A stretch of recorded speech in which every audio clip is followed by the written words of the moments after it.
Okay, so I'd like to focus first just on New York and a couple of things that I think we might be seeing and a couple of things that I think we're unlikely to see. First, we're looking at, starting with the Democrats, we're looking at a party that is generating a lot of enthusiasm, but that's largely on the Sanders front. A lot of resigned acceptance, that's largely on the Clinton front, and among very different populations as we look principally at millennials, all the people shouting in Washington Square last night. Not a lot of people in my age bracket at that rally, because we just can't jump that way. Watch your ankle. I'm glad I'm not in those. That would be much more challenging. But we're seeing a party that is in many respects speaking to different kinds of enthusiasms for different candidates. I agree with the congressman. At the end of the day, the party comes together. But the question is, and this gets back to Christina's point as well, with what measure of enthusiasm? Now, obviously, I'm looking well beyond New York. If we think about the importance of this race has the possibility to create a punctuation mark in this campaign. The Sanders camp has been arguing that they're coming out with momentum. I agree. We're not looking very closely at what's happening in Wisconsin, right? But this is an important argument to your own base. I can win states, and I can continue to win states. That's a proposition that's going to be tested on Tuesday. And it's going to be tested in the primary state, not in caucus state. Sanders does much better in caucus states than in primary states. In a big state, not a small state, Sanders does much better in small states than he does in large states. And in a state that is racially and ethnically diverse, Sanders does better in states that are not racially and ethnically diverse. And if Clinton can pull off the double-digit victory that is predicted at this point, that's going to make it very much harder for Sanders to argue that he's got a big state-run primaries, closed primaries, ahead of him. And the closed primary matters here. And it matters to a certain extent because of my long-suffering friends in the polling business. This has been a hellish election if you're in polling. And one of the major reasons, if you're trying to model an electorate in the open primary or open caucus states, I just think back to the very first vote in Iowa, where the GOP saw 150% of the turnout in the next highest election that they'd ever recorded. How do you model that?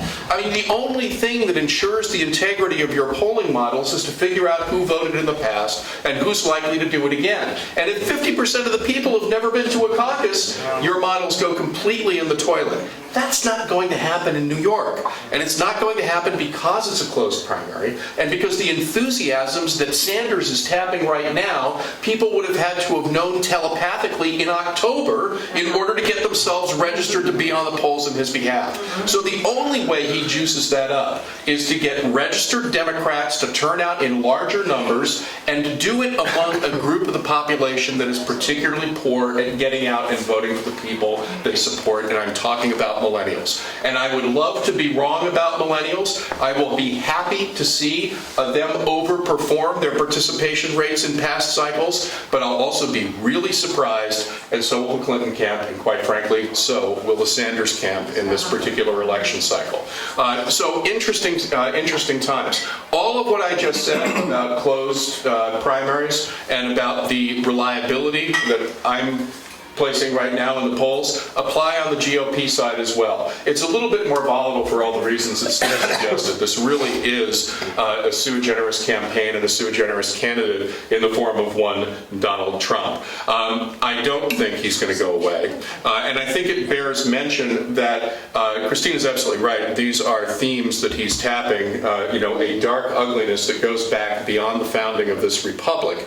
However, it's also an ugliness that has been a deliberate campaign strategy going by different names, dubbed the Southern Strategy in the Nixon administration and moving on through the good offices, that's an irony, of Lee Atwater and others into the 80s and beyond. The GOP made a pact with the devil, and the devil has come home. It's just that he has orange hair, not horns. And he is pulling this party to pieces. It's arguable that the party was on life support beforehand, and I only turned to their own analysis in 2012 of what they needed to survive. They can't do it. And there's a real question, and this is a different kind of a fear from the one that Christina proposed. We're seeing the rise of authoritarian sentiment. There are some very interesting academic studies about authoritarianism and its influence on political choice in this election campaign. That doesn't stop with the Republican loss in the fall, which I fully expect, as has everybody who's spoken before me. That authoritarian impulse nurtures itself on the grievance of loss. And I worry about what happens without a Republican Party, a mature Republican Party, a Republican Party that is connected to institutions to try to contain some of that ugliness, obviously reversing 40 years of courting that ugliness in a very deliberate way. Last thing that I want to say on this is that we have had on both sides of the campaign right now a tremendous outpouring of disrespect for institutions. This shouldn't be any surprise. Anybody who pays attention to the General Social Survey, to the Pew Charitable Trust Studies of American Life, we have been declining in our respect for institutions of every sort. During the Kennedy administration and into the first year of the Johnson administration, 80% of Americans thought that government most of the time or all of the time got things right. That number right now is at 19%.